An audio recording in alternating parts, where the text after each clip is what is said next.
Chlorine dioxide functions as a highly selective oxidizer with less environmental impact than other biocides. CLO2 readily oxidizes electron-rich chemicals such as sulfide, iron, manganese, and organic molecules with electron-rich groups. In this reaction, sulfide ion is reacting with CLO2 to form elemental sulfur, or in some instances, sulfate. Most notably, CLO2 oxidizes troublesome phenols to quinones. However, many organic molecules are less electron-rich and not easily oxidized by CLO2. Consequently, chlorine dioxide minimizes wasteful reactions with organic molecules, in contrast to more aggressive, less selective oxidizers. This conserves CLO2 for its intended disinfection purpose. The strength of a given chemical to act as an oxidizer is represented by the standard reduction potential, SRP, which is measured in volts. As shown in this table, chlorine dioxide has an SRP of 0.95 volts, which makes it a less aggressive oxidizer compared to many other common disinfectants used in water treatment applications, such as ozone at 2.07 volts and hypochlorous acid at 1.49 volts. In addition to its oxidative selectivity, chlorine dioxide has 3 more distinct advantages over chlorine as an oxidizing biocide. First, because CLO2 does not undergo hydrolysis in water but remains a dissolved gas, it is able to maintain its oxidative properties over a broad pH range, from very acidic environments below pH 4 to basic environments of pH 10. Chlorine, on the other hand, has a narrow pH efficacy range and is a relatively ineffective antimicrobial in alkaline environments. Second, CLO2 is a 5-electron oxidizer and on a per-weight basis provides 2.6 times the oxidative capacity of chlorine. Third, CLO2 does not chlorinate organic molecules as does chlorine. Chlorine can react by addition or substitution reactions, which incorporates a chlorine atom into an organic compound. This leads to the formation of harmful chlorinated disinfection byproducts, such as trihalomethanes, THMs, chloroform, and dioxins. Compared to other oxidizing biocides, all these attributes make chlorine dioxide a very effective and efficient choice for disinfection. Disinfection contact time is generally shorter.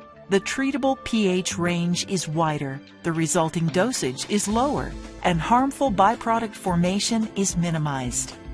And as demonstrated in the EPA's Office of Drinking Water Guidance Manual, CLO2 is a very strong disinfectant with a CT value second only to ozone. The CT value is defined as concentration multiplied by time to achieve a desired disinfection performance. The lower the number, the stronger the disinfectant. Chlorine dioxide doesn't form chlorinated organics like THMs or HAAs. The decomposition byproducts of CLO2 generated by sodium chlorite include chlorite, chloride, and chlorate ions. Depending on the water makeup, approximately 40 to 70% of the applied CLO2 dosage will revert to chlorite ions. 20 to 40% of the applied dosage will convert to chloride, and less than 10% of the applied CLO2 will convert to chlorate ions. Chlorine dioxide, chlorate, and chlorite will all eventually decompose into chloride ions and typically become reassociated with earth mineral cations to form simple salts such as sodium chloride, table salt. Chlorine dioxide kills bacteria through multiple mechanisms. In bacteria, chlorine dioxide oxidizes fatty acids and membrane lipids in the cell membrane.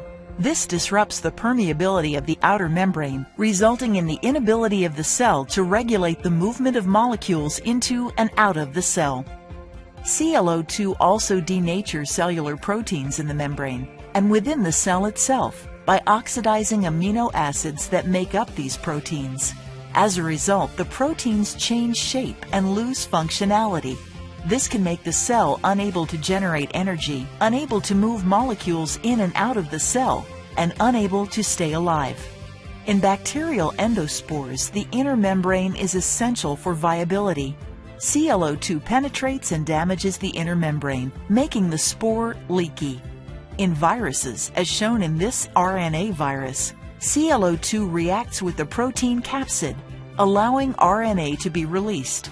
The RNA then reacts with the CLO2, and RNA synthesis is disabled, so the virus cannot replicate. These reactions with cellular biomolecules result in impairment or death of the microorganism. The collective damage from this multifaceted attack prevents the microorganism from developing resistance and makes CLO2 both broad-spectrum and efficacious at a low dose. Chlorine dioxide is a fast-acting, highly effective oxidizing biocide. Microorganisms are known to alter their structure to develop immunity to non-oxidizing microbicides. The typical solution to this problem is to alternate non-oxidizing biocidal chemistries. CLO2 rapidly diffuses through cell membranes, oxidizing critical proteins and amino acids inside of the microorganism. These reactions disable cell metabolism and prevent microorganisms from developing a resistance mechanism.